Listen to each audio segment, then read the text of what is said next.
ఒక విషయంలో చంద్రబాబు నాయుడు గారి ప్రభుత్వాన్ని అసలు ఏమనాలో అర్థం కావడం లేదు. ఏ ప్రభుత్వ ప్రథమ ప్రియారిటీ అయినా విద్య, వైద్యం కావాలి. జగన్మోహన్ రెడ్డి గారి ప్రభుత్వ హయాంలో అన్ని మెడికల్ కాలేజీలకు శ్రీకారం చుడితే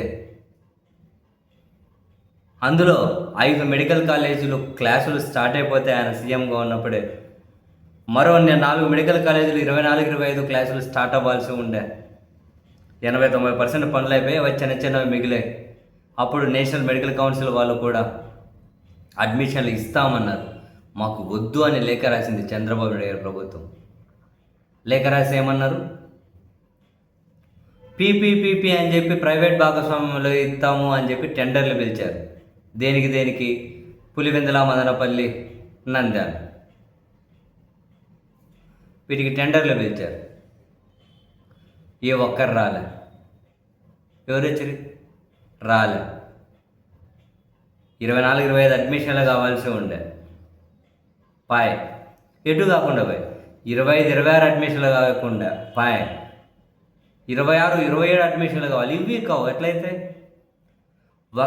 ఒక కాలేజీకి సంవత్సరానికి 150 సీట్లు అనుకున్నా, జస్ట్ 3 కాలేజీలు తీసుకోండి మీరు, 450 ఒక సంవత్సరానికి.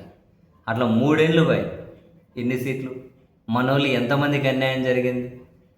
ఇప్పుడు పిడుగురాల రెడీ అయిపోయింది. 100 అడ్మిషన్లు ఇద్దాం, ఈ మే 15 వరకు సిద్ధం చేయండి, అన్నీ ఏర్పాటు పూర్తి చేయండి అని చెప్పి ఎవరు వైద్య శాఖ మంత్రి ఉన్నారంట, ఆయన పేరు సత్యకుమార్, ఆయన ఆదేశాలు ఇచ్చారట. మరి ఈ కాలేజీలు ఎందుకు అట్లా అన్యాయం చేయడం?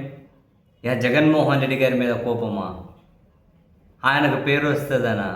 ఈ విద్యార్థుల భవిష్యత్తు నాశనం చేసినట్లు కదా, ఇంతమందిని వైద్య విద్యకు దూరం చేసినట్లు కదా, పులివెందు లాంటి చోట్ల పరికరాలు కానీ తరలించేసినట్లు. మీకు బాధ అనిపిస్తలేదా? ఎవరి మీద కోపంతో ఎవరిని అన్యాయం చేస్తున్నారు? అసలు ఒక మెడికల్ కాలేజీ కోసం ఎన్ని కష్టాలు పడతారు? అట్లాంటిది మెడికల్ కాలేజీలు అయిపోయాయి, ఎప్పుడో 24-25 అడ్మిషన్లు ఇస్తామని చెప్పారు. వీళ్ళు వద్దన్నారు. పోనీ వీళ్ళు చదువుతున్న పీపీపీలు ఏమైనా తీసుకొచ్చి స్టార్ట్ చేశారా? అటు లేక ఇటు లేక మధ్యలో వేస్ట్ అయిపోతున్నాయి. ఎంత బాధేస్తుందయా! ఎంత అన్యాయం చేస్తూ ఉన్నారు నిజంగా. ఎవరి మీద కోపం? వ్యవస్థను ఇలా నడిపించేది ప్రభుత్వాన్ని ఇలా నడిపిస్తారా?